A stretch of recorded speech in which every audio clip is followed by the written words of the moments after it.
ইরানের বিরুদ্ধে যুদ্ধে যেতে এবার খোদ মার্কিন সামরিক বাহিনীর ভেতরেই শুরু হয়েছে এক নজিরবিহীন অসন্তোষ।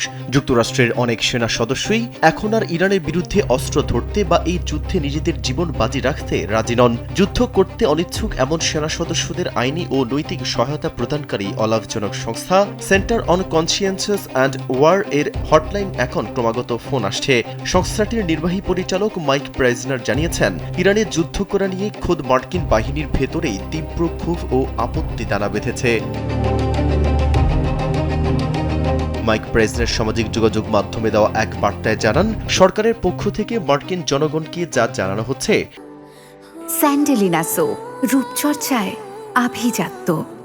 বাস্তবে তার চেয়ে অনেক বেশি সংখ্যক সেনা ইউনিটকে ইরানের লড়াই করার জন্য প্রস্তুত বা সক্রিয় করা হয়েছে।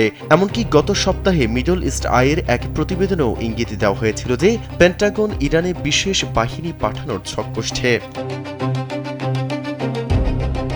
এদিকে মার্কিন সেনাবাহিনীর ৮২তম এয়ারবোর্ন ডিভিশনের একটি বড় প্রশিক্ষণ মহড়া হঠাৎ বাতিল করা হয়েছে।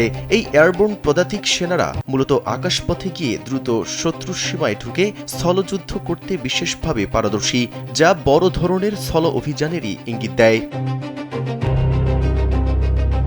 হোয়াইট হাউসের প্রেস সচিব ক্যারোলাইন লেভিট ফক্স নিউজকে দেওয়া এক সাক্ষাৎকারে বাধ্যতামূলক সামরিক নিয়োগের সম্ভাবনার কথা জানিয়েছেন।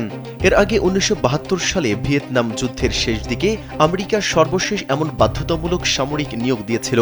তবে যুক্তরাষ্ট্রের আইনে কনসিয়েন্সাস অবজেক্টরস বা বিবেকের তাড়নায় যুদ্ধে যেতে আপত্তি জানানোর একটি অধিকার রয়েছে। এখন অসংখ্য সেনা সদস্য সেই অধিকার ব্যবহার করে যুদ্ধের ময়দান থেকে সরে আসতে চাইছেন।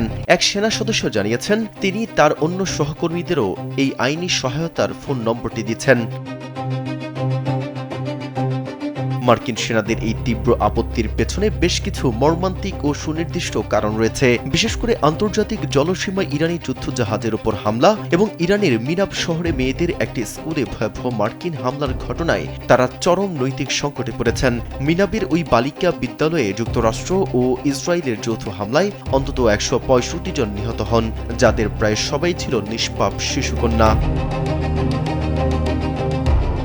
সবচেয়ে অমানবিক বিষয় হল, সেখানে ২ দফায় হামলা চালানো হয়। প্রথম হামলার পর যারা প্রাণে বাঁচতে এক জায়গায় আশ্রয় নিয়েছিলেন এবং যারা উদ্ধার করতে এসেছিলেন তাদের লক্ষ্য করে পুনরায় মিসাইল ছোড়া হয়। আন্তর্জাতিক সংবাদ মাধ্যমগুলো প্রমাণ পেয়েছে যে সেখানে মার্কিন টমাহক ক্রুজ মিসাইল ব্যবহার করা হয়েছে।